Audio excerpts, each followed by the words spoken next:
Tahun itu orang tua meninggal dunia, perusahaan hampir bangkrut. Saat kakak perempuan saya sedang paling sulit, saya memutuskan hubungan dengannya. 5 tahun kemudian, perusahaannya go public, sukses dan terkenal, menjadi Huozong yang dikagumi semua orang. Reporter bertanya kepadanya siapa yang paling dia syukuri selama ini. Kakak perempuan dengan ekspresi dingin dan acuh tak acuh. Seperti adik laki-laki yang meninggalkanku demi uang. Bukan sekarang dia bahkan bukan adikku lagi. Bagaimana keadaannya sekarang? Reporter meluncurkan kampanye pencarian adik Huozong di seluruh internet. Hadiah jutaan yuan pun tak menemukan orangnya. Hanya menemukan buku harian saya sebelum meninggal. Saat reporter menyerahkan buku harian itu kepada kakak perempuan saya, dia berdiri di tempat, tangan gemetar menerimanya. Namun detik berikutnya, dia melempar buku harian itu ke tempat sampah. Apakah ini trik baru Huonian? Atau kalian sengaja untuk efek acara? Reporter menggelengkan kepala. Dengan hati-hati memungut buku harian saya. Ini memang buku harian adik Anda sebelum meninggal. Sedangkan jenazahnya sudah dikremasi, karena tidak ada yang mengklaim. Jadi sudah diproses oleh rumah duka. Belum selesai bicara, kakak perempuan langsung marah besar dan berdiri. Jangan kira dia main trik seperti ini. Saya akan memaafkannya. Pergi dan katakan pada Huonian. Sekarang saya sudah punya adik baru. Dia tidak berarti apa-apa bagi saya. Bahkan jika dia mati, saya tidak akan peduli. Reporter kesulitan melihatnya sambil memegang buku harian ini. Bagaimana menurut Anda kami harus memprosesnya? Kakak perempuan Huo Wantang tertawa dingin. Bacalah. Saya ingin lihat dia bisa mengarang seperti apa. Buku harian, halo. Mulai sekarang tolong banyak bantu saya. Hanya kamu yang menemani saya sekarang. Ku beritahu ya. Hari ini saat saya membawa hadiah yang dibelikan keluarga untuk saya, saat kabur dari rumah. Hanya ingin pergi dari rumah tanpa suara, tapi kakak perempuan sangat menyebalkan. Dia memegang tangan saya dan meminta saya jangan pergi. Katanya dia hanya punya saya sebagai satu-satunya keluarga. Saat itu, hati saya bergetar sebentar, tapi tetap dengan wajah dingin saya tanya dia, apakah perusahaan sudah bangkrut? Bangkrut. Kamu masih bisa belikan saya model motor yang saya suka. Saya boros sekali. Kamu masih sanggup menghidupi saya? Daripada tinggal bersama kamu, setiap hari memikirkan cara menghemat uang, lebih baik saya cari nyonya kaya yang mau menghidupi saya. Kebetulan saya kenal satu, tapi kakak perempuan semakin panik. Dia tanya siapa, dan bilang, jangan sampai tertipu. Katanya nanti, dia akan lebih berusaha, akan menghasilkan banyak sekali uang, pasti akan membuat saya hidup seperti dulu. Seperti tuan muda, tapi tebak apa jawaban saya? Saya mau ditipu, itu urusan kamu. Kalau kamu punya kemampuan, kamu punya uang untuk menghidupi saya tetap adik baikmu. Saya juga akan pulang, tapi kapan kamu akan punya uang? Kakak perempuan yang begitu kuat, untuk menahan saya, malah berlutut. Lumayan menyedihkan ya. Saya memalingkan wajah. Sambil dia tidak lihat, saya hapus air mata di sudut mata. Saya juga menamparnya sekali. Menyuruhnya jangan ganggu saya, jangan halangi masa depan saya. Bahkan mengancam memutus hubungan dengannya. Tamparan itu benar-benar membuat kakak perempuan terpukul. Dia berdiri di tempat, melihat saya menyeret koper pergi. Maaf kakak, pasti sangat sakit ya. Setelah selesai membaca halaman ini, reporter menarik napas dalam. Tak disangka Huozong sangat bergantung pada adiknya. Tapi kamera beralih ke kakak perempuan. Ekspresinya sama sekali tidak berubah. Masih dingin dan kejam. Hanya berkata dengan ringan, saya cukup menyesal. Menyesal dulu terlalu baik padanya. Memelihara seekor serigala yang tak tahu berterima kasih. Buku harian, saya datang lagi. Hari ini saya pergi ke rumah sakit lain, melakukan pemeriksaan lebih lanjut. Sebenarnya saya sangat berharap diagnosis sebelumnya salah.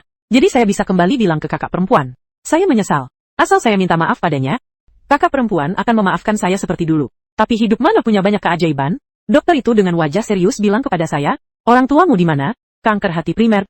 Sudah stadium akhir. Harus segera dirawat inap. Sebenarnya saya tidak mengerti, tapi ketakutan akan kematian masih membuat saya menangis. Saya baru 18 tahun. Dokter memandang saya dengan kasihan. Memberi saya tagihan pembayaran rawat inap. Saya lari ke mesin pembayaran dan lihat, akhirnya, diam-diam menyelinap keluar rumah sakit. Sudahlah, saya sudah beliin kartu utama kakak perempuan. Biar saya hematkan uangnya. Lagi pula, saya sebentar lagi mati. Buat apa buang-buang uang kakak perempuan? Uangnya susah didapat. Sejak mitra kerja ayah ibu kabur, rantai dana proyek terputus. Ayah ibu karena tekanan besar ke sana kemari. Dalam satu acara makan malam mengalami kecelakaan mobil dan meninggal berdua. Urusan perusahaan pun menimpa pundak kakak perempuan. Saya pernah melihat orang-orang yang menagih utang datang ke rumah untuk minta uang, membawa pergi semua barang di rumah. Sedangkan kakak perempuan, untuk menyisakan ratusan ribu untuk saya kuliah di luar negeri, berlutut dan menyembah orang itu, tapi akhirnya aset tetap disita bank, untuk melunasi utang. Kakak perempuan pergi meminjam uang ke sana kemari. Minum sampai pendarahan lambung masuk rumah sakit, tapi dia tak punya waktu berobat dan tak punya uang berobat. Setelah sadar langsung pulang dan lanjut cari proyek. Memohon ke orang-orang menjadi cucu bagi mereka. Saya menangis memohon dia istirahat dulu sampai sembuh baru kerja. Dia bilang dirinya kuat, seperti besi. Tidak akan apa-apa. Kamu bilang kakak perempuan itu bodoh ya? Sebenarnya saya ingin berbagi sedikit, ingin bilang ke kakak perempuan saya tidak perlu kuliah di luar negeri. Saya bukan lagi tuan muda yang manja dulu. Saya bisa apa saja, tanpa apa-apa. Saya juga bisa kerja paruh waktu untuk menghidupinya, tapi tak disangka di saat kritis seperti ini, malah kena penyakit yang paling mahal, buku harian. Kamu juga merasa saya sangat tidak berguna ya? Reporter mata memerah. Ternyata adik Anda dulu memang punya alasan tersembunyi, baru meninggalkan Anda. Masih sangat muda sudah kena kanker hati, benar-benar kasihan. Huo Wantang tertawa dingin, sandiwara penderitaan ini bagus sekali. Reporter, jangan sampai tertipu olehnya. Huo Nian paling pandai menipu orang. Waktu kecil untuk bolos sekolah, dia bohong ke ayah ibu bilang, kakinya terkilir. Membuat kami semua, seluruh keluarga mengelilinginya, membawanya ke rumah sakit. Aktingnya selalu sangat bagus. Semoga semalam lagi tidak bisa tidur. Bukan karena saya tidak mau tidur, tapi benar-benar sakitnya tidak bisa tidur. Penyakit semakin parah, tanpa obat penghilang rasa sakit benar-benar tidak tahan. Tapi saya tidak punya uang. Sekarang ada hal yang lebih penting. Kalau tidak bayar sewa lagi, saya akan diusir pemilik kos. Benar-benar akan merasakan yang dulu saya bilang ke kakak perempuan, tidur di bawah jembatan, dulu baca novel silat, merasa pahlawan tidur di bawah jembatan sangat keren. Tapi sekarang sudah besar. Saya malah takut tidak punya uang, saya terpaksa menjual hadiah. Hadiah dari ayah ibu. Yang saya bawa keluar hanya sedikit, tapi benar-benar ada yang tanya. Lalu selalu menolak dengan berbagai alasan. Pada akhirnya saya tidak tega, akhirnya sakit dan lapar sekali. Saya benar-benar tidak tahan, ambil 500 dari kartu. Kakak perempuan maaf. Lagi-lagi pakai uangmu? Setelah miskin, ternyata kebiasaan suka pilih-pilih dulu sembuh, saat lapar sampai hampir pingsan, saya bahkan ambil roti kotor dari tempat sampah, yang dibuang orang, makan. Ternyata lumayan enak. Ternyata kemiskinan bisa menyembuhkan semua penyakit tuan muda. Saya pergi ke supermarket beli 1 kantong roti dan 1 galon air mineral. Ke rumah sakit beli obat penghilang rasa sakit. Sisanya untuk bayar sewa. Guru lagi telepon. Dia menasihati saya belajar baik-baik. Nilai saya yang bagus, tiba-tiba bolos. Banyak tidak bagus. Saya takut dia cari kakak perempuan. Jadi saya usulkan keluar sekolah. Tapi guru tetap telepon kakak perempuan. Barusan kakak perempuan telepon saya. Nada suaranya kaku dan dingin. Huo Nian, saya tahu kamu tidak mau berhubungan dengan saya. Saya tidak peduli kamu naik ke perempuan mana. Tapi kamu tidak boleh karena dia sampai meninggalkan sekolah yang kamu banggakan. Jadi rusak begini. Kamu pantas sama orang tua. Baru 10 hari lebih tidak dengar suara kakak perempuan. Saya malah merasa sudah lama sekali seperti setengah umur. Saya tutup mulut supaya tidak menangis keras. Air mata tetap tidak bisa ditahan. Kakak perempuan, saya sangat kangen kamu. Di seberang telepon kakak perempuan sudah tidak sabar. Lagi-lagi bilang kalau kamu begini terus, saya benar-benar tidak akan peduli kamu lagi. Kakak perempuan tutup telepon. Saya malah menangis lama sekali. Buku harian, saya tetap blokir kakak perempuan ya. Besok, urus prosedur keluar sekolah. Reporter lihat Huo Zong agak gelisah. Berhenti sebentar, mengusap kelembapan di sudut mata, membalik halaman berikutnya. Buku harian. Saya pindah kos. Penginapan lama 50 semalam. Terlalu mahal, saya jalan seharian. Keliling kota. Akhirnya, di desa kota selatan yang terpencil, menemukan satu. Hanya 31 semalam. Kamar ada 4 tempat tidur. Di seberang miring ada om aneh. Pertama lihat saya langsung takut padanya. Saya berterima kasih memandang kakak perempuan itu. Dia tinggal di tempat tidur bawah saya. Namanya Xia Yang. Dia mendongak tersenyum ke saya, tenang. Ada kakak perempuan yang melindungi kamu. Kakak perempuan baik sekali. Malam itu saya minum obat dan tidur nyenyak. Saya mimpi. Dalam mimpi, ayah ibu membawa saya dan kakak perempuan ke Disneyland. Tahu saya suka Iron Man. Kakak perempuan antre beberapa jam untuk saya. Saat akhirnya giliran dia, kakak perempuan memanggil nama saya, mendorong saya ke depan aktor Iron Man. Akhirnya bisa foto bersama idolaku. Saya tertawa, sampai mata menyipit. Ayah ibu dan kakak perempuan di dekat situ, senang melihat saya. Tapi setelah saya foto dan menoleh, mereka semua menghilang. Langit yang tadinya cerah, tiba-tiba gelap. Saya ketakutan, tapi bagaimanapun mencari tidak ketemu mereka. Saya terbangun ketakutan, berkeringat dingin. Kakak perempuan memandang saya dengan khawatir. Kamu tidak apa-apa. Saya menggeleng. Kakak perempuan tanya, kenapa tinggal di sini? Saya ceritakan semua padanya. Entah kenapa, saya sangat percaya padanya. Setelah mendengar, kakak perempuan tidak bicara. Hanya memeluk saya, pelukannya sangat hangat. Kakak perempuan bilang, dia yatim piatu. Diadopsi tapi mengalami kekerasan rumah tangga dari ayah angkat. Dia tidak tahan lalu kabur. Sejak remaja sudah berkelana di dunia hitam, melihat berbagai macam orang, juga belajar banyak cara melindungi diri. Katanya orang seperti kamu harus saya lindungi. Kakak perempuan mengajari saya banyak trik hemat uang. Ke supermarket, pilih makanan yang sudah lewat tanggal kadaluarsa. Ada yang kasih ganti rugi, sedikit, ada yang tidak. Tapi boleh ambil makanan kadaluarsa gratis. Juga ke pasar. Ambil daun sayur yang dibuang, tante-tante. Buang bagian yang busuk. Rebus air bisa kenyang. Kakak perempuan Xia yang juga ajak saya kerja paruh waktu. Dapat uang tambahan. Sore itu dapat 60. Saya pegang uang itu, pertama kali merasa saya bukan sampah. Saya berpikir kalau setiap hari bisa dapat sebanyak ini. Bisa sisihkan uang untuk kakak perempuan setelah saya mati. Pikir itu saya tertawa keras. Kakak perempuan Xia yang memandang saya seperti orang bodoh. Dapat 60 saja kamu senang begitu. Dia ketuk kening saya, bilang benar-benar tidak punya ambisi. Selain, setiap hari harus waspada dengan om aneh itu. Juga harus buru-buru mandi dan naik ke tempat tidur. Karena, penginapan mati lampu dan air jam 10 malam.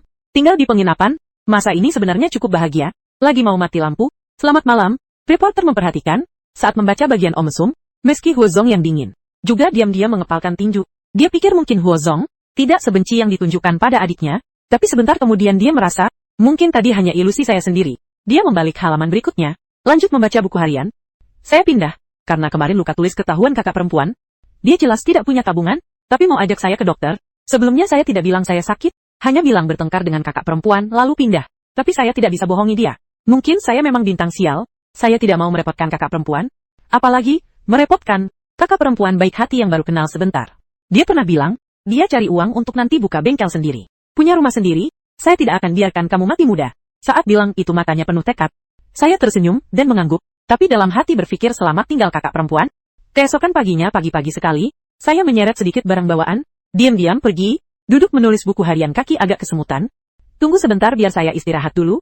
Baru-baru ini, badan lebih parah, sudah mulai muntah darah, barusan lagi-lagi tidak tahan muntah. Orang lewat lihat saya begini. Semua ketakutan sekali, menjauh dan menunjuk-nunjuk. Saya meringkuk jadi satu, lama sekali baru angkat kepala, sampai saya sadar darah menetes ke buku harian.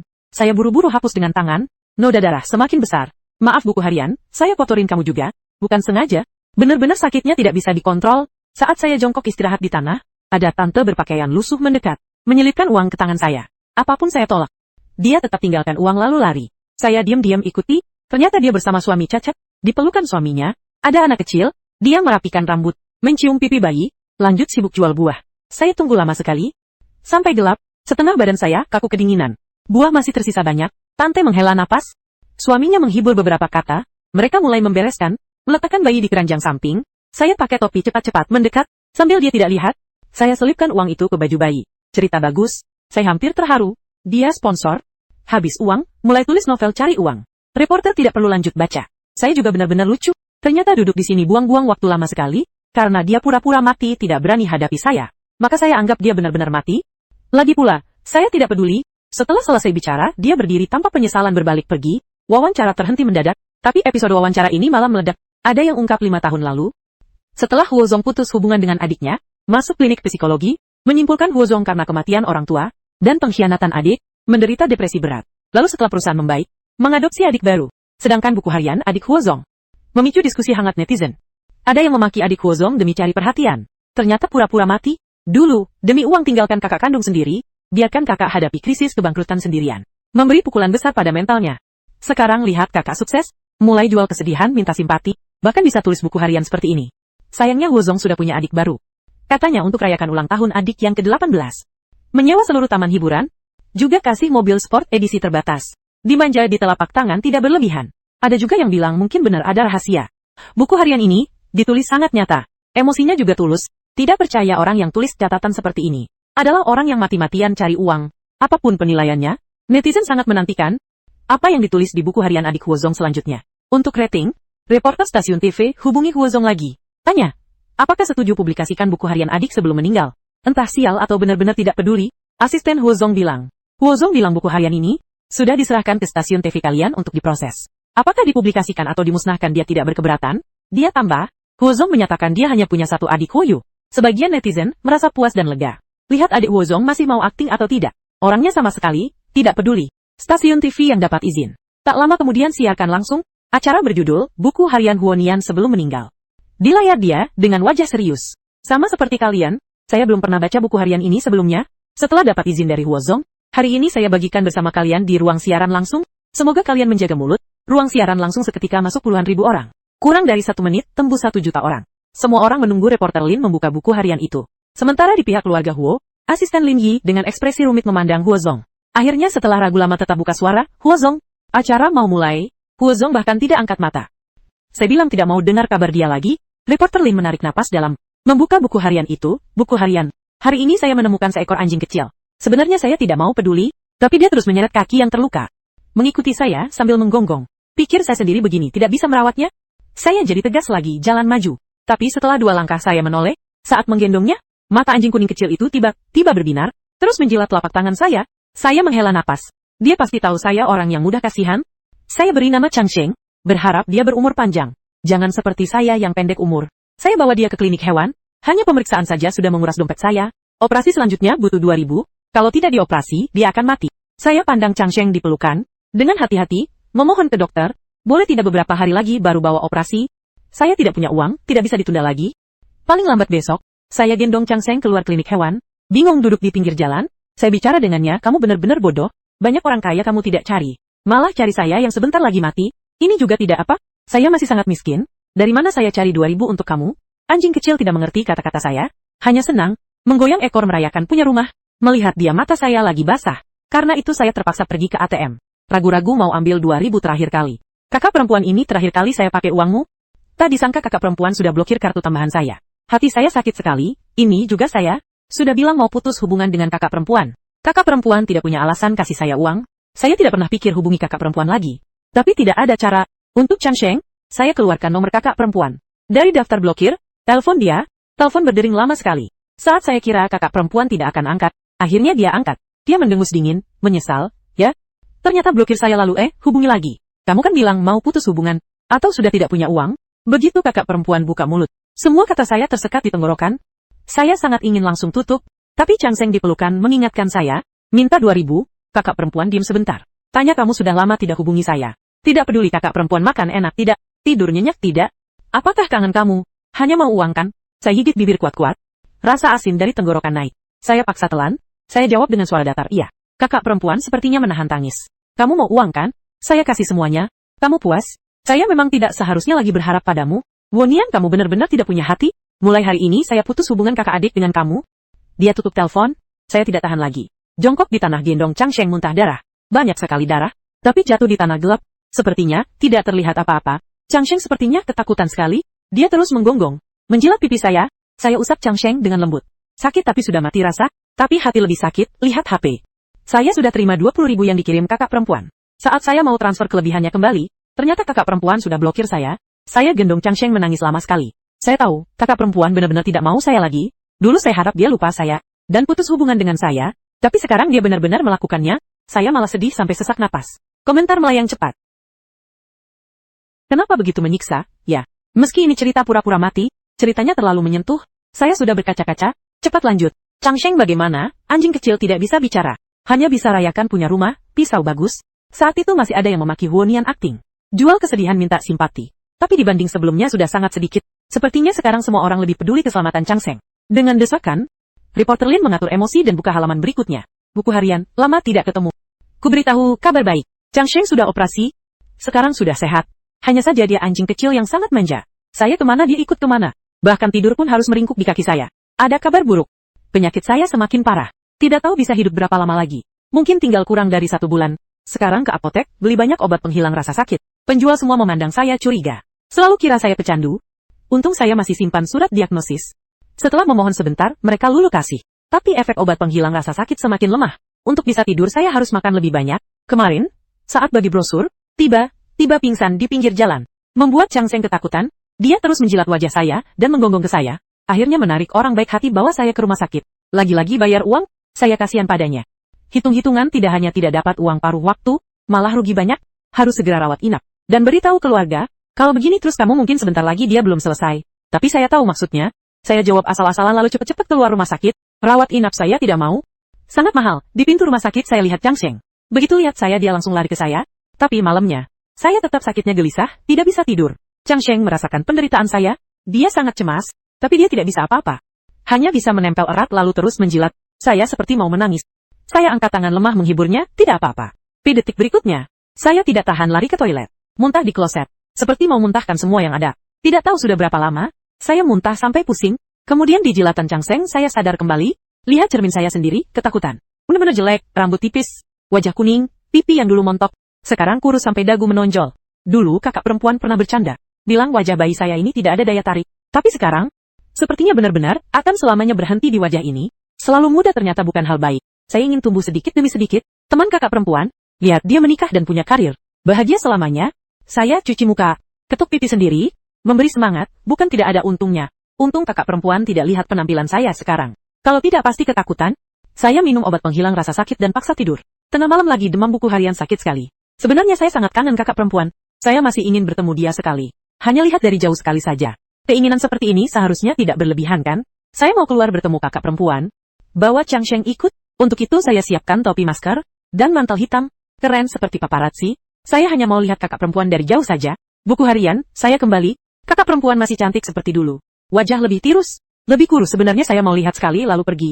Tapi kakak perempuan kelihatan tidak bahagia. Dulu dia sangat suka tertawa. Tanpa sadar saya ikuti kakak perempuan. Saya tidak tahu kenapa kakak perempuan ke rumah sakit. Kenapa dia pergi terapi psikologi? Setelah dia pergi saya tanya dokter utamanya. Dia tidak mau bilang. Katanya ini privasi pasien. Setelah saya mohon berulang kali, baru dia menghela napas. Cerita kondisi kakak perempuan. Kakak perempuan sakit. Sakitnya parah. Kematian orang tua pukulan besar baginya. Kepergian saya membuatnya sangat menyalahkan diri. Dia merasa dirinya tidak berguna, tidak bisa merawat saya. Makanya saya jijik dan meninggalkannya. Karena itu, kakak perempuan bahkan mulai menyakiti diri. Saya menangis-menangis lalu tertawa. Kakak perempuan benar-benar bodoh. Jelas saya yang tidak berguna. Saya hanya merepotkannya. Kakak perempuan adalah kakak terbaik di dunia. Dia akan tabung uang saku setahun. Beli hadiah ulang tahun mahal untuk saya. Akan hajar preman sekolah yang bully saya. Sampai tidak bisa bangun. Meski karena itu kena hukuman. Setelah ayah ibu meninggal dia urus semuanya. Menanggung semua tekanan sendirian. Masih beri saya kehidupan yang baik. Mana mungkin saya jijik padanya. Reporter Lin tiba-tiba berhenti. Menunjukkan buku harian ke kamera. Semua orang perhatikan. Di halaman ini, selain tulisan indah, ada bekas basah yang sudah kering. Dia pasti menangis lama sekali. Air mata membasahi buku harian malam itu. Mata reporter Lin juga basah. Mengatur suara yang gemetar karena menahan tangis. Saya benar-benar tidak berguna. Saya tidak bisa apa-apa. Saya hanya bisa lihat kakak perempuan lewat begitu saja. Tanpa keberanian maju memeluknya. Saat mata bertemu, kakak perempuan membuka mata. Dia sudah tidak kenal saya. Memang dengan penampilan saya sekarang seperti manusia bukan manusia, hantu bukan hantu. Lebih baik dia tidak lihat saya lagi. Saya tidak mau kakak perempuan sedih. Buku harian. Saya sudah bulatkan tekad. Daripada mati kesakitan begini, lebih baik saya akhiri hidup sendiri. Kamu anggap saya benar tidak? Saya benar-benar sudah sakit sampai bingung. Saya sering bicara dengan kamu. Bicara dengan Chang Sheng? Seperti kalian akan jawab saya. Tapi Chang Sheng bagaimana? Saya tidak bisa tinggalkan dia begitu saja. Saya ingin serahkan Chang Sheng ke kakak perempuan. Beri teman buat kakak perempuan. Juga biar Chang Sheng ada yang rawat. Saya benar-benar pinter. Tapi tiba-tiba saya ingat besok ulang tahun saya. Bertahan 1 hari lagi ya. Saya tidak mau mati di hari ulang tahun.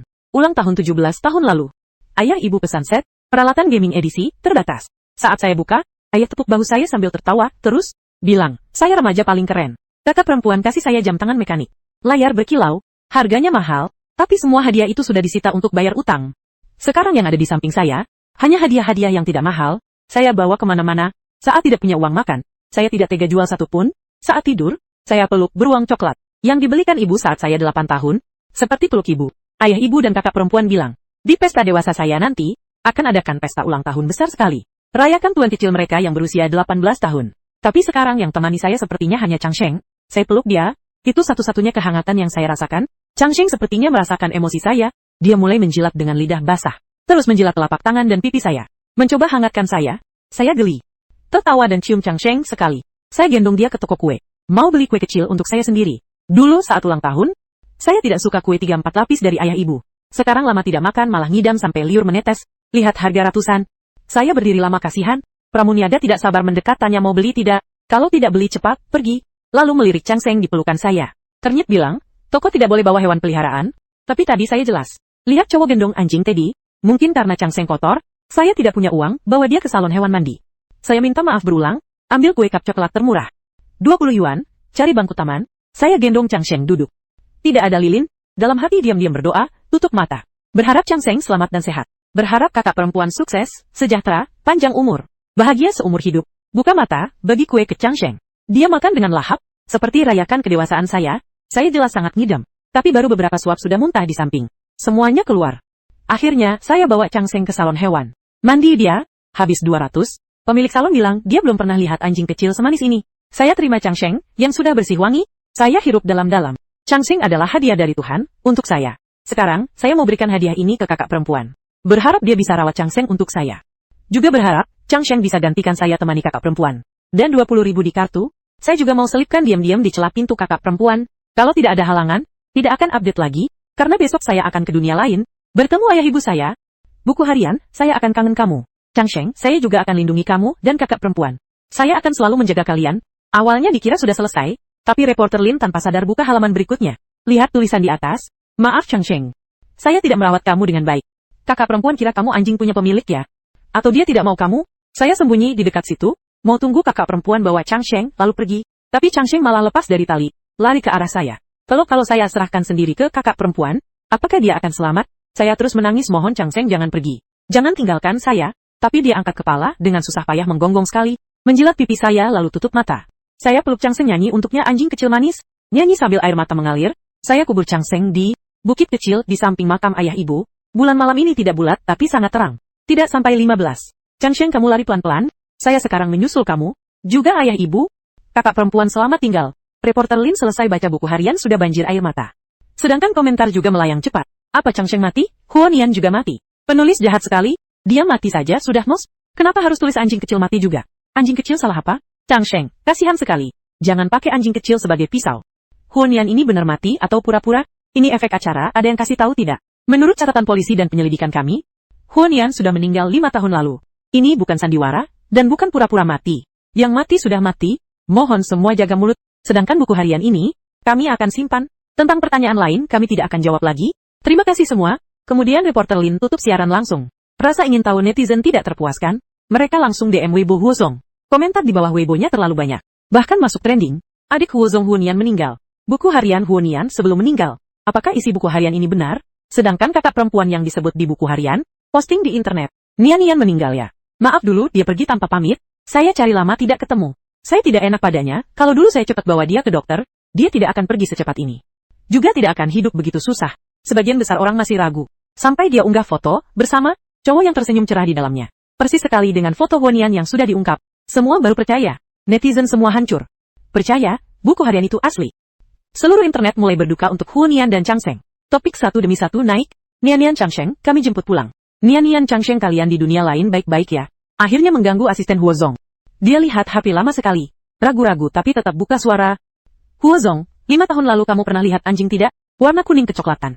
Huozong memandangnya bingung. Sebentar kemudian mengangguk, hari itu saya pulang dari kantor. Lihat di tiang depan, pintu diikat seekor anjing kecil. Seluruh badan kuning kecoklatan. Hidungnya pink, sangat bersih, dan lucu. Lihat jelas anjing peliharaan punya pemilik. Saya ingat dia juga suka hewan kecil. Jadi saya dekati usap.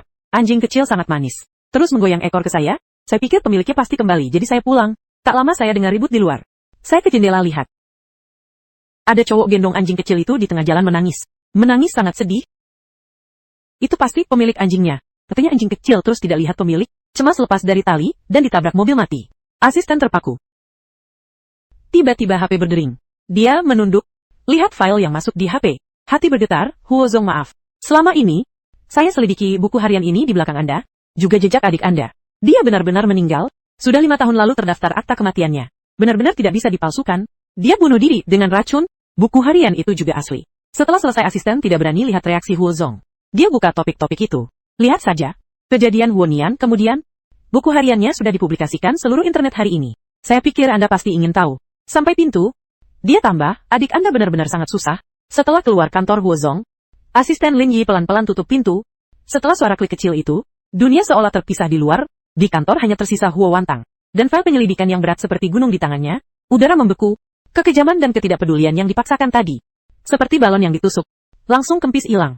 Dia bahkan tidak berani langsung buka file itu. Hanya ujung jari yang dingin menyentuh kertas. Pinggiran kasar. Di kepala, tanpa kendali muncul, adegan saat wawancara. Saat reporter keluarkan buku harian, jantungnya tiba-tiba mengejang tidak wajar. Saat dengar isi buku harian, keraguan kecil dan rasa sakit yang dipaksanya tekan. Dan kalimat, saya mau beri dia teman. Juga biar Chang Sheng ada yang rawat. Saat itu dia kira itu kebohongan Huonian yang payah. Sekarang seperti jarum beracun, satu persatu menusuk hati. Akhirnya dengan tangan gemetar, dia buka file. Halaman pertama adalah salinan akta kematian dari kantor polisi, hitam putih. Format dingin, nama Huonian jenis kelamin laki-laki, tanggal meninggal musim gugur 5 tahun lalu. Hanya 3 bulan setelah panggilan terakhir mereka, penyebab kematian, tempat ditemukan di hutan kecil di pinggir sungai Chengjiao, dekat dengan yang disebut di buku hariannya, tempat kubur abu orang tua. Orang yang menemukan adalah kakek yang jalan pagi burung. Pengurusan jenazah karena tidak ada yang klaim. Dikremasi sesuai aturan rumah duka. Abu disimpan sementara untuk pemrosesan ekologis. Setiap kata seperti pisau tumpul, mengiris hati berulang kali. 4 kata, tidak ada yang klaim. Berubah jadi tamparan batu. Menampar wajahnya keras. Saat itu dia sedang apa? Dia tenggelam dalam kemarahan dan sakit. Karena dikhianati. Mungkin sedang terapi di klinik psikologi. Mungkin di pesta minum sambil tersenyum paksa. Mungkin bahkan tidak pernah terfikir untuk cek. Apakah dia benar-benar masih hidup di suatu tempat? Di belakang, ada beberapa salinan foto lokasi kejadian. Resolusi tidak tinggi, tapi cukup jelas lihat keadaan saat itu. Seorang pemuda kurus sampai hampir tidak berbentuk, duduk diam bersandar di batang pohon. Pakai mantel hitam yang disebut di buku harian, topi menutupi sebagian besar wajah, di kakinya berserakan botol obat kosong dan strip obat tidur. Di pelukannya erat-erat memeluk boneka beruang coklat yang kelihatan sudah tua. Huo Wantang langsung kenal. Itu hadiah ulang tahun dari ibu saat dia 8 tahun. Ternyata dia simpan terus di sampingnya. Ada satu lagi foto lokasi penemuan buku harian. Tepat di samping tubuhnya, dibungkus rapi dengan kantong plastik. Sepertinya takut kena embun. Dia sampai akhir. Masih melindungi buku harian satu-satunya, tempat curhat. Napas Huo Wantang semakin cepat. Pandangan cepat kabur. Dia buru-buru, tutup mulut dengan tangan, tapi tidak bisa tahan. Tangisan pecah yang naik dari dada. Air mata yang dikira sudah kering sekarang menyembur keluar, panas membakar kulitnya. Nian-nianku, dia bergumam, suara serak tidak seperti dirinya. Bukan sandiwara penderitaan, bukan cerita karangan. Dia benar-benar sakit, benar-benar miskin dan susah. Benar-benar di hari-hari terakhir hidupnya, menderita sakit dan dinginnya dunia, tapi masih selalu memikirkan. Kakak perempuan yang tidak bertanggung jawab ini, dia sengaja bilang kata-kata kotor itu, dorong dia pergi dengan cara paling menyakitkan. Bukan karena tidak cinta, tapi karena terlalu cinta. Cinta sampai rela tanggung semua cercaan dan penderitaan, tidak mau jadi beban baginya. Sedangkan dia lakukan apa? Dia percaya sandiwara itu, benci dia selama 5 tahun, bahkan saat tahu dia mati, masih bilang meski dia mati, saya tidak akan peduli, kata-kata kotor itu. Dia adopsi adik baru, coba isi kekosongan yang ditinggalkan dengan kasih sayang. Tapi tidak pernah benar-benar coba pahami, keputusannya dulu, penyesalan dan rasa bersalah yang besar, seperti gelombang menenggelamkannya. Dia ingat panggilan terakhir. Dia menahan tangis bilang, saya kasih semua. Kamu puas kan? Saya memang tidak seharusnya lagi berharap padamu Huonian. Kamu benar-benar tidak punya hati. Lalu tutup telepon dan blokir dia. Saat itu dia mendengar kata-kata itu pasti sakit sekali. Apakah lagi muntah darah? Apakah peluk anjing kecil bernama Chang Sheng? Menangis tidak bisa kendali, penderitaan yang lama tertekan akhirnya pecah dari tenggorokan. Menjadi jeritan pilu, Huo Wantang tidak tahan lagi. Meluncur dari kursi, duduk lemas di karpet. Seperti anak kecil yang tersesat, meringkuk badan dan menangis keras. Tangisan itu penuh keputusasaan, rasa bersalah dan penderitaan yang tidak bisa ditebus. Dia pukul lantai keras, kuku hampir masuk ke serat karpet mahal. Saya seharusnya bisa selamatkan dia. Saya seharusnya bisa kenal dia. Kenapa saya tidak kenal dia? Pikiran itu berulang menggerogoti akalnya. Hari itu di luar klinik psikologi, cowok bertopi masker, yang seperti paparazzi, itu nian-nian saya. Dia hanya lihat, dia begitu, tapi saya dingin pergi. Kalau saat itu saya berhenti, kalau bisa maju tanya. Sayang, hidup tidak ada kalau. Di luar kantor Lin Yin dan beberapa sekretaris, dengar tangisan hancur dari dalam. Saling pandang, mata penuh kekhawatiran dan simpati, tapi tidak ada yang berani masuk ganggu. Mereka tahu Huo Zong butuh pelepasan ini. Butuh hadapi kebenaran yang berdarah ini. Huo Wantang tidak tahu menangis berapa lama. Sampai suara serak, air mata seolah sudah kering, hanya tersisa tubuh gemetar dan terseduh yang tidak bisa dikontrol. Dia duduk lemas di lantai, pandangan kosong. Pandang lampu gantung mewah di langit-langit, merasa seluruh dunia kehilangan warna. Keesokan harinya Huo Wantang tidak ke kantor. Lin Yi urus urusan darurat. Dengan khawatir, sore hari datang ke villa Huo Wantang. Pakai kunci cadangan buka pintu, bau alkohol kuat, menyengat. Ruang tamu berantakan, botol alkohol kosong berserakan. Huo Wantang pakai baju kerja kemarin. Meringkuk di sudut sofa, rambut acak-acakan, mata bengkak, wajah masih ada bekas air mata basah, tapi tangan erat pegang salinan buku harian itu. Huo Zong Lin Yi hati-hati mendekat ke Huo Wantang. Perlahan angkat kepala, pandangan kosong. Lama sekali baru fokus di wajah Lin Yi. Lin Yi, suaranya serak, hampir tidak terdengar. Apakah dia benci saya? Apakah dia benci saya sampai akhir? Hati Lin Yi perih. Berjongkok pelan ambil botol alkohol kosong dari tangannya. Huo Zong, menurut isi buku harian, Tuan Huonian tidak pernah benci Anda.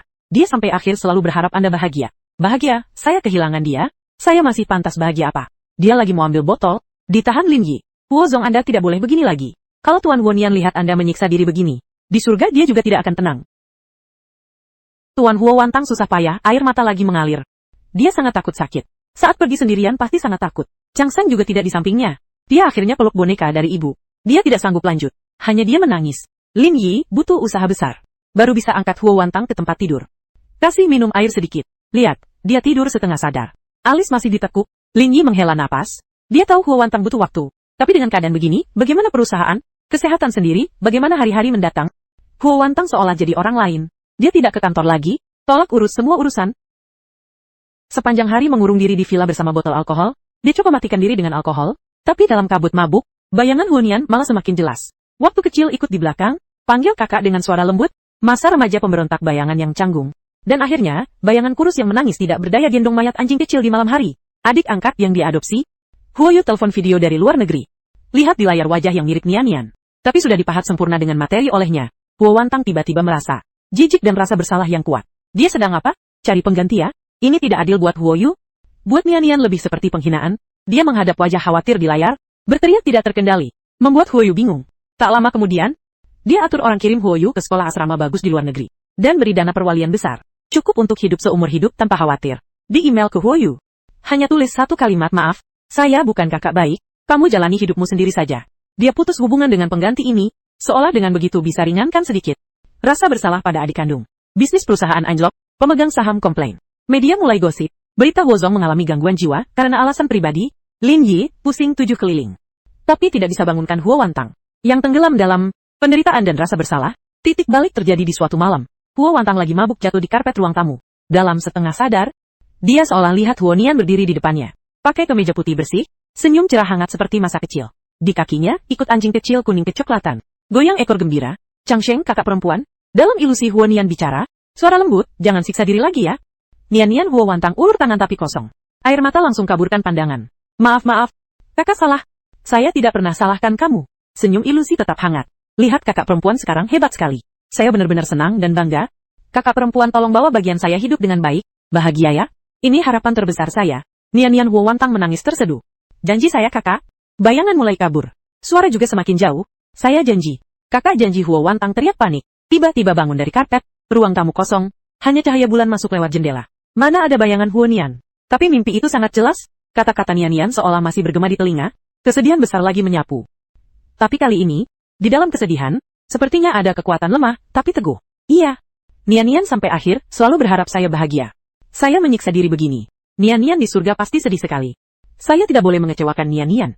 Apalagi membuat pengorbanan Nian jadi sia-sia. Keesokan paginya, saat Lin Yi lagi datang ke villa, dengan khawatir, kaget lihat Huo Wantang sudah bangun. Dia mandi, ganti baju bersih. Meski wajah masih pucat lesu, pandangan tidak lagi kosong mati. Tapi ada kesadaran dan tekad. Hampir kejam, suara Huo Wantang masih serak, sangat tenang. Lin Yi, bantu saya hubungi dokter pribadi terbaik. Saya mau cek kesehatan menyeluruh. Juga beritahu Dewan Direktur sore ini rapat video. Huozong Anda saya tidak apa-apa. Huo Wantang potong. Pandangan ke sinar matahari cerah di luar jendela. Atau saya harus sembuh. Untuk Nian, juga untuk menebus dosa, Huo Wantang dengan tekad luar biasa. Mulai membangun diri lagi, dia kooperatif dengan pengobatan dokter. Berhenti minum, usaha makan dan tidur. Paksa diri kembali ke ritme hidup normal. Dia kembali kerja, dengan ketat dan efisien lebih dari dulu, urus perusahaan, segera stabilkan situasi yang turun. Tapi orang-orang yang kenal dia bisa rasakan, Huozong yang dulu mungkin masih ada sedikit kehangatan. Sudah hilang, sekarang dia, lebih seperti mesin kerja yang presisi dan dingin. Seolah hanya dengan kerja tanpa henti, bisa isi kekosongan hati, tapi di luar kerja, dia mulai satu pencarian rahasia dan panjang. Dia mau cari kembali Huo Nian, semua jejak di masa-masa terakhir hidupnya. Dia mau tahu, 5 bulan yang dia lewatkan, dia sebenarnya bagaimana? Pertama melalui Lin Yi, dia temukan Xia yang dulu posting di internet. Di ruang VIP cafe yang tenang, Huo Wantang bertemu perempuan yang punya aura dunia hitam. Xia yang lihat Huo Wantang. Pandangan rumit, ada simpati dan teguran. Juga sedikit lega, Huozong. Akhirnya Anda datang. Xia yang menghela napas, saya pernah cari Anda. Tapi dihalangi asisten Anda. Saya kira Anda benar-benar tidak peduli Nian lagi. Saya peduli. Huo Wantang suara rendah. Dengan getar yang sulit disembunyikan. Saya hanya buta. Hanya bodoh. Tolong ceritakan semua tentang Nian. Xia yang lihat perempuan di depannya, yang kelihatan kuat. Tapi di mata ada kesedihan tak berujung. Hati melunak, dia mulai cerita. Mulai dari penginapan desa kota yang kotor berantakan. Cerita tentang kepolosan dan keras kepala Nian. Cerita saat batuk darah tapi tidak mau ke rumah sakit. Cerita bagaimana dia baru tahu setelah desak bahwa dia kena penyakit mematikan. Cerita dia keluarkan semua tabungan mau bawa dia ke dokter. Dia terlalu mengerti sampai bikin hati sakit. Xia yang mata memerah bilang dia selalu bilang tidak mau merepotkan saya. Bilang, saya cari uang susah. Harus disimpan buat buka bengkel. Saat dia pergi, hanya bawa beberapa baju, dan boneka beruang tua itu, saya kemudian cari dia lama sekali, ke semua tempat yang mungkin dia datangi, rumah sakit, taman bawah jembatan, tapi kota ini terlalu besar. Saya tidak ketemu. Xia yang terseduh. Kalau waktu itu saya jaga lebih ketat, kalau saya bisa paksa bawa dia ke rumah sakit. Huo Wantang dia mendengar. Kuku dalam-dalam mencengkeram telapak tangan. Ternyata saat dia benci dia, ada orang asing seperti ini. Pernah beri dia kehangatan dan perlindungan singkat. Juga pernah cari dia ke sana kemari, sedangkan dia, kakak kandung.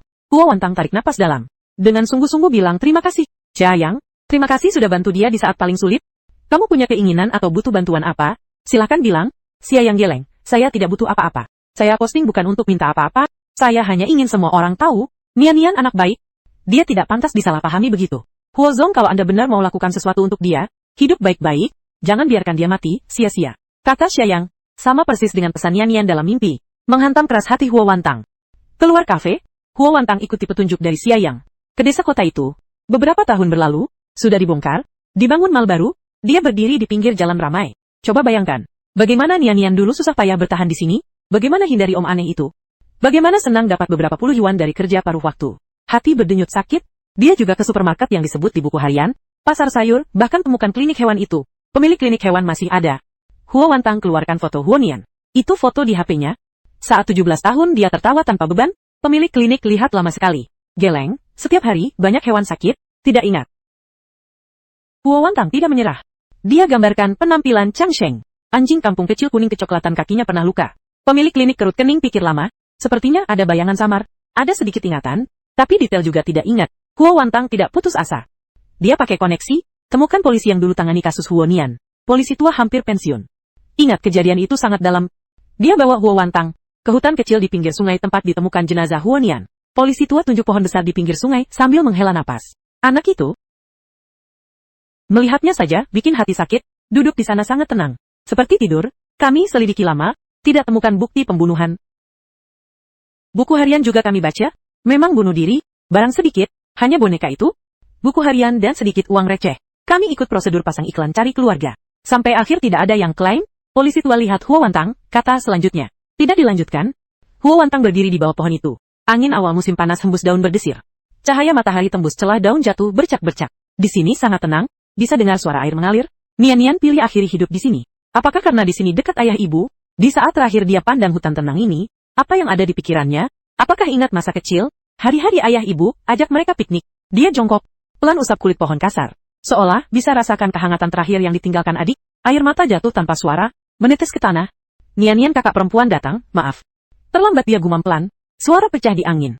Akhirnya, Huo Wantang ke makam orang tua. Di samping makam kremasi orang tua, dia temukan gundukan tanah kecil yang tidak mencolok. Menurut buku harian, ini seharusnya tempat kubur Chang Sheng. Gundukan tanah sudah penuh rumput hijau. Ada bunga liar kecil tidak dikenal. Dia hati-hati bersihkan rumput liar di sekitar, lalu di samping kuburan kecil Chang Sheng, dia sendiri kubur kotak abu kecil, yang elegan. Di dalamnya abu buku harian asli. Dia minta orang pakai teknik khusus. Kremasi buku harian tanpa polusi. Lalu bawa abu itu kembali, dia usap gundukan tanah kecil itu. Lan bilang Chang Sheng, terima kasih sudah temani Nian di hari-hari terakhir, sekarang tolong terus temani Nian di sini, teman ayah ibu. Ya setelah selesai semua, Huo Wantang berdiri di depan makam orang tua. Lihat foto orang tua yang penuh kasih di batu nisan, tunduk hormat 3 kali. Suara tenang dan tegas, ayah ibu, maaf saya tidak merawat adik dengan baik, tapi saya janji pada kalian, mulai sekarang, saya akan bawa bagian Nian juga, hidup dengan baik. Saya akan lakukan beberapa hal, buat kepergian Nian jadi bermakna. Kembali ke kota, Huo Wantang ambil keputusan besar. Dia gelar konferensi pers, umumkan akan masukkan sebagian besar aset pribadinya ke Yayasan Amal Nian Chang Sheng yang baru didirikan. Yayasan fokus 2 arah. Pertama, bantu remaja miskin penderita kanker. Berikan biaya pengobatan dan dukungan psikologis. Kedua, selamatkan hewan liar. Bangun pos penyelamatan dan sistem adopsi yang teratur. Di konferensi pers, Huo Wantang pertama kali di depan umum. Dengan tenang sebut adiknya Huo Nian, tanpa cerita detail, hanya bilang adik saya Huo Nian. Semasa hidup pernah dapat kebaikan dari orang asing, juga pernah rasakan ketidakpastian dan kesulitan hidup. Mendirikan yayasan ini untuk mengenang dia, juga untuk bantu mereka yang seperti dia, sedang alami sakit dan kesulitan. Saya harap setiap nyawa bisa diperlakukan dengan lembut, setiap kebaikan bisa terus berlanjut. Tindakannya menggemparkan dunia bisnis, juga menyentuh hati banyak orang biasa. Suara yang dulu ragu dan mengejeknya, perlahan diganti pengertian dan hormat. Orang akhirnya mengerti, di balik Huo Zong yang dingin, tersimpan luka dan penebusan yang begitu dalam. Pekerjaan yayasan cepat berjalan. Huo Wantang sendiri terlibat langsung review proyek. Ke rumah sakit kunjungi anak yang dibantu. Ke pos penyelamatan kunjungi hewan yang tunggu diadopsi. Dalam proses ini, wajahnya kadang muncul ekspresi hangat yang tulus. Meski kesedihan di mata tidak pernah benar-benar hilang, tapi dia sepertinya temukan cara hidup berdamai dengan penderitaan. Dia sering pergi ke rumah sakit anak yang didanai yayasan, duduk di luar kamar pasien, lihat anak-anak yang berjuang lawan penyakit. Suatu kali, ada anak laki-laki yang sakit sama dengan Huo Nian, karena kemoterapi rambut rontok semua, tapi tetap optimis tersenyum ke dia. Saat itu Huo Wantang, seolah lihat Nian kecil dulu. Dia mendekat pelan usap kepala anak kecil. Kasih dia model motor baru, senyum senang anak kecil. Membuat hati dinginnya, muncul riak hangat kecil. Dia juga pernah coba bantu Xia, yang lagi, mau investasi buka bengkel, untuknya, wujudkan mimpinya. Tapi Xia yang tolak lagi, Huo Zong. Niat baik Anda, saya terima. Xia yang tersenyum santai, tapi saya masih mau cari uang dengan tangan sendiri. Lagi pula sekarang saya jadi relawan di yayasan. Bantu koordinasi penyelamatan hewan liar. Merasa cukup puas? Mungkin ini, yang diharapkan Nian. Kita semua hidup baik dengan cara masing-masing. Huo Wantang tidak paksa lagi. Dia hormati pilihan Xia Yang, juga bersyukur pada takdir, yang di saat terakhir Ade, bertemu kakak perempuan baik hati seperti ini. Dulu dia, selalu bilang roti dicelup kecap sudah makanan enak di dunia. Xia Yang pandang keluar jendela. Suara tenang. Sebenarnya saya tahu dia hanya karena lapar sekali. Tapi setiap kali cerita matanya berbinar, seperti benar makan makanan mewah. Huo Wantang dia mendengar di samping. Buku hampir masuk ke telapak tangan. Hati sakit sekali baru tahan tidak menangis. Detail ini, lebih nyata daripada kata-kata di buku harian, juga lebih menyakitkan. Satu persatu seperti pisau mengiris hati. Sekarang dia tahu semua. Tahu Nian di musim dingin. Makan roti dengan air dingin. Tahu dia sakit meringkuk di sudut tempat tidur gemetar, tapi tetap tidak mau mengeluh. Juga tahu anjing kecil Chang Sheng. Bagaimana di saat dia paling sedih, pakai lidah basah jilat air matanya. Dari Xiayang dia minta alamat, desa kota tempat Nian dulu tinggal. Meski sudah dibongkar, sekarang penuh gedung tinggi. Dia tetap sering sendiri naik mobil ke sana. Parkir di pinggir jalan, tidak melakukan apa-apa, hanya lihat gedung-gedung baru itu. Bayangkan bagaimana adiknya dulu, seret badan sakit. Bertahan di sini, urusan kantor dia tetap atur rapi, tapi semangat kerja keras dulu sepertinya berkurang. Dia bagi kekuasaan, tidak seperti dulu segala hal harus dia awasi sendiri. Orang luar bilang Wuzong setelah kejadian adik, sudah ikhlas, sepenuh hati beramal, hanya asisten Lin Yi yang tahu. Hati Huo Wantang tidak pernah benar-benar tenang. Di ruang kerjanya, salinan buku harian pinggirannya sudah aus. Di samping ada tumpukan besar bahan, tentang pengobatan kanker hati, perawatan akhir hayat, intervensi psikologis. Dia seperti sedang lakukan penelitian panjang sekali. Objek penelitian adalah adik yang terlalu banyak dia rugikan. Tujuannya seolah, di kepala, ulangi ubah masa lalu yang tidak bisa diubah lagi. Waktu berlalu cepat, sekejap siaran langsung buku harian yang menggemparkan seluruh negeri. Sudah lewat 3 tahun, Yayasan Nian Chang Sheng sudah bantu ribuan keluarga. Huo Wantang juga dapat banyak penghargaan. Tapi di suatu sore, hujan gerimis. Dia terima telepon, dari rumah perawatan, dari Huo Yu adik angkatnya. Dari luar negeri? Di telepon suara Huo Yu ragu dan khawatir kakak, saat saya urus barang lama di rumah Anda di luar negeri, saya temukan album foto yang disembunyikan sangat dalam, di dalamnya semua foto Huo Nian kecil. Ada juga beberapa potongan catatan harian, yang dulu Anda tulis saat muda, tidak pernah ditunjukkan ke orang lain. Saya lihat barang-barang itu, temukan beberapa hal, mungkin bahkan Anda sendiri sudah lupa, tentang beberapa kebenaran samar-samar. Sepertinya, sengaja disembunyikan sekitar kematian ayah ibu. Tangan Huo Wantang yang pegang telepon agak gemetar. Hujan di luar jendela, memukul kaca. Dengarnya bikin hati gelisah. Dia suruh Huo Yu kirim barang-barang itu. Beberapa hari kemudian paket tiba. Selain album foto, ada beberapa kertas kuning, catatan Huo Wantang masa remaja. Tulisan agak miring, kelihatan emosi sedang bergejolak. Ingat malam sebelum ayah ibu kecelakaan mobil, di rumah ada pertengkaran hebat sekali. Pertengkaran soal keputusan besar perusahaan, ayah mau ambil resiko berjudi, ibu juga dukung, tapi Huo Wantang muda mati-matian tolak. Bahkan bilang kata kasar. Kalian begini akan seret kita semua bangkrut. Di catatan harian, dia penuh tulisan kebencian pada keras kepala ayah ibu. Dan ketakutan akan masa depan, baris terakhir tulis. Kalau suatu hari rumah ini hancur, pasti karena kesalahan mereka, kata-kata yang terkubur waktu ini, seperti kunci berkarat. Tiba-tiba membuka pintu besar, yang terkunci mati di ingatan Huo Wantang.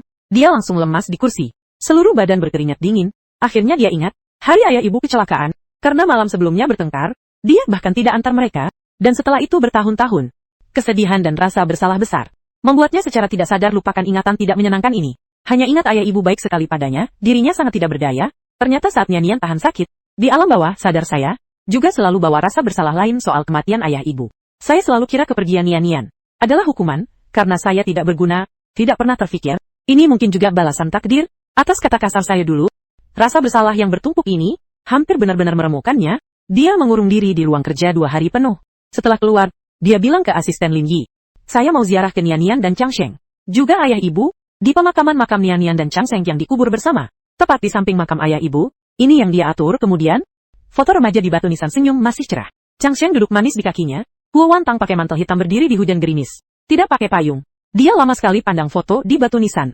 Lalu perlahan berlutut. Dia tidak menangis, hanya pakai jari pelan hapus tetes air di foto. Nian kakak perempuan sepertinya mulai mengerti sesuatu. Saya selalu merasa saya tidak cukup baik. Makanya kehilangan kamu.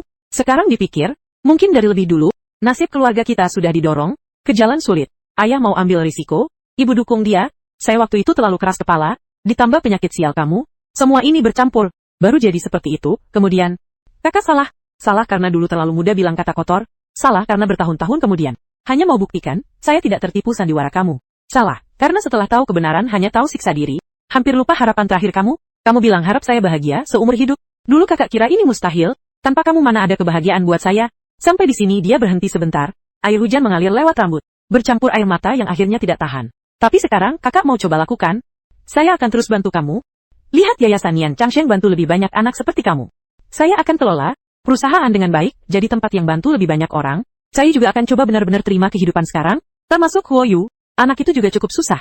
Nian kakak mungkin seumur hidup, tidak bisa sepenuhnya memaafkan diri, tapi kakak janji kamu, tidak akan lagi kubur diri di masa lalu.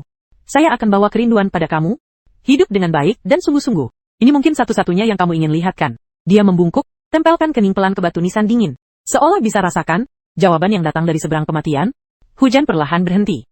Seberkas sinar matahari lemah tembus celah awan, terangi pemakaman, terangi bunga krisan putih yang baru dia taruh.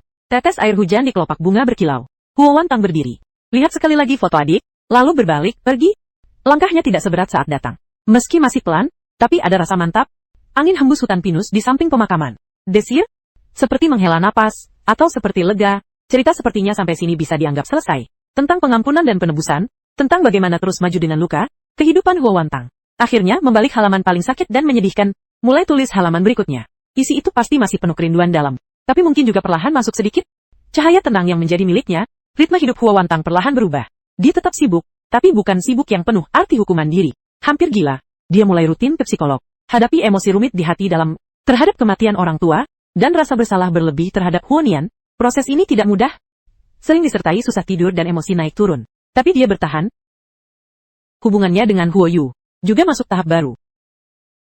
Setelah terima album lama dan potongan catatan harian itu, dia pertama kali telepon Huo Yu, panggilan panjang sekali. Dia tidak banyak jelaskan konflik masa lalu, hanya dengan tulus berterima kasih padanya. Terima kasih, karena membantunya lihat sudut yang dia lupakan. Dia bilang ke Huo Yu. Dia mengerti mungkin dia merasa terasing dan gelisah. Dan jelas bilang, apapun hubungan darah, mereka sekarang keluarga. Dia harap masa depan bisa bangun hubungan lebih tulus dengannya. Kakak jaga kesehatan Yayasan Nian Changseng. Dengan dana dan manajemen profesionalnya yang skalanya terus membesar. Dia tidak lagi puas hanya bantuan uang.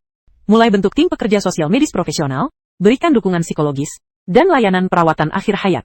Di acara malam tahunan yayasan, seorang gadis muda yang dibantu pegang tangannya, gadis menangis, Tante Huo, terima kasih Anda dan kakak Huo Nian. Kasih saya hidup kedua. Saat itu, di hati Huo Wantang muncul bukan hanya lega, tapi juga rasa tenang aneh. Seolah hidup Nian berlanjut dengan cara lain.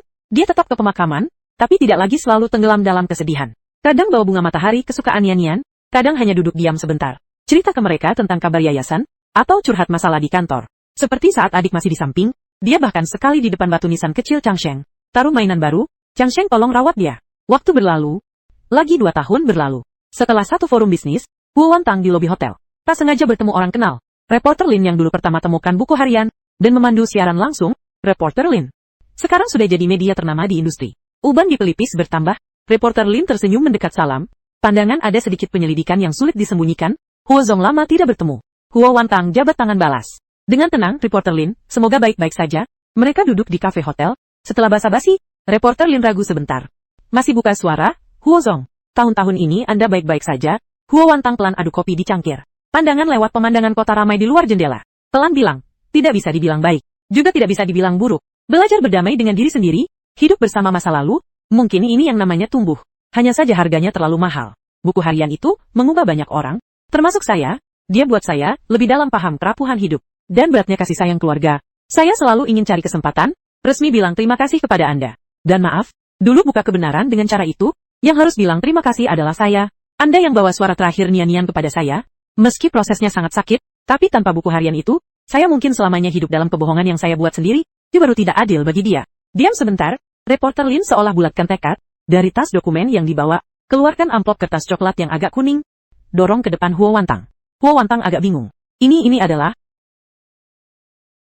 Saat dulu urus barang peninggalan Huonian, disimpan bersama buku harian. Saat itu saya rasa waktunya belum tepat, jadi saya simpan sendiri. Sekarang, saya rasa sudah waktunya serahkan ke Anda. Jantung Huo Wantang berdegup kencang. Dia tarik napas dalam. Dengan hati-hati buka amplop. Di dalam bukan surat, tapi gambar warna yang agak pudar, jelas robek dari buku catatan.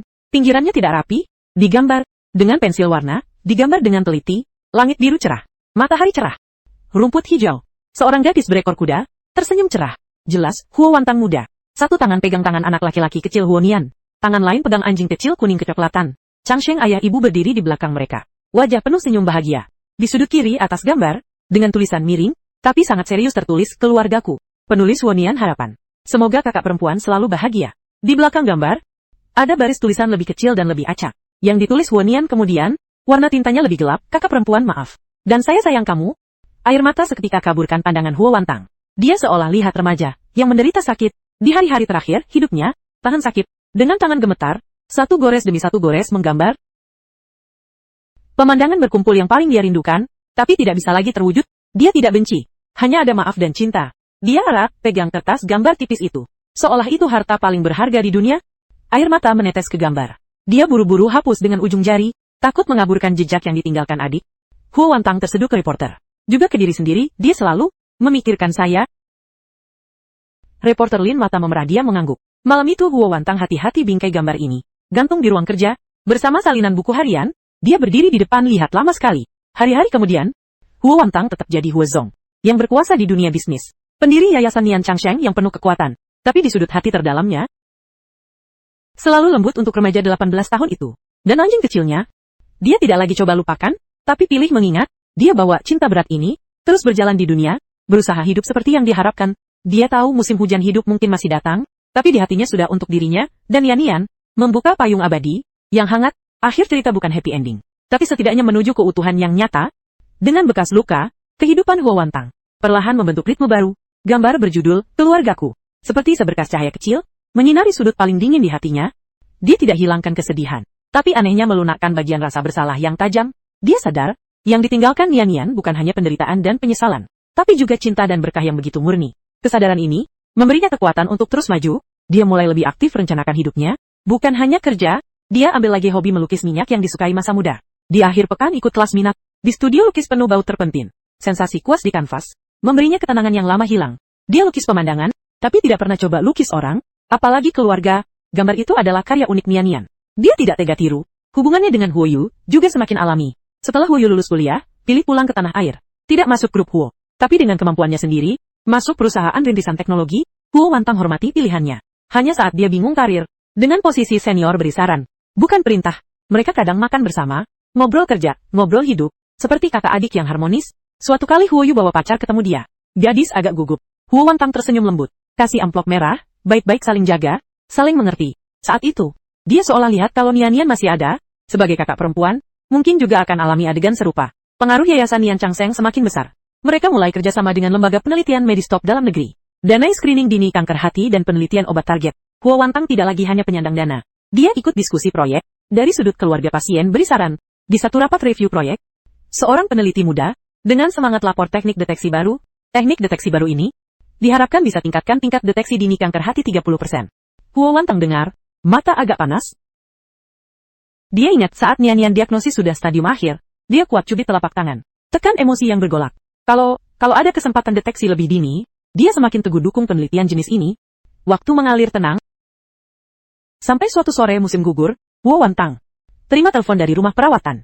Bukan tentang Huo Yu, tapi tentang Xia Yang, Nyonya Xia, yang sakit. Karena kelelahan kerja, keadaan tidak terlalu baik, dia berharap bisa bertemu Anda sekali. Huo Wantang langsung batalkan semua jadwal. Naik mobil ke kota kecil itu. Di kamar rumah sakit penuh bau desinfektan, Xia Yang lebih kurus dari ingatan.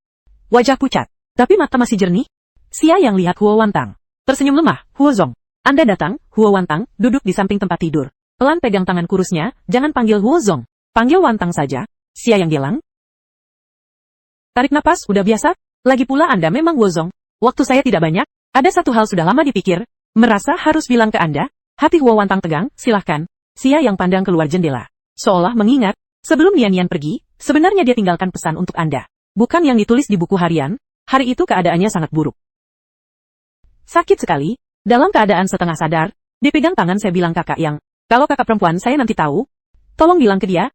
Xia Yang berhenti sebentar, napas agak cepat. Huo Wantang buru-buru suruh istirahat, tapi dia geleng tangan tetap lanjut. Dia bilang tolong bilang ke dia jangan sedih terlalu lama. Harus cari orang yang bisa temani dia. Jangan seperti ayah ibu, tinggalkan dia sendirian. Juga harus setiap hari makan makanan hangat. Suara semakin lemah. Kata terakhir hampir tidak terdengar. Air mata Huo Wantang jatuh tanpa suara. Jangan sedih terlalu lama. Cari teman. Setiap hari makan hangat. Itu kekhawatiran terakhir adik. Huo Wantang terseduh kubur wajah di telapak tangan Xia Yang. Shatia. Anak bodoh ini. Dia tidak pernah salahkan kamu. Dia selalu bilang kakak perempuan adalah kakak terbaik di dunia. Beberapa hari kemudian, Xia Yang meninggal dengan tenang. Huo Wantang kubur dia di samping makam Yan. Taruh bunga matahari. Sekarang, kamu pergi berkumpul dengannya ya. Dia mulai serius soal makan. Pekerjakan tante masak sup. Kadang belajar masak sendiri. Uap dapur buat dia merasa mantap. Suatu senja Huo Yu telepon bilang proyek sukses. Suara penuh semangat. Huo Wantang dengar. Sudut bibir tanpa sadar melengkung. Dia ke ruang kerja. Lihat gambar keluargaku kali ini tidak menangis. Tapi pelan janji saya akan hidup baik. Bawa cinta kalian terus maju.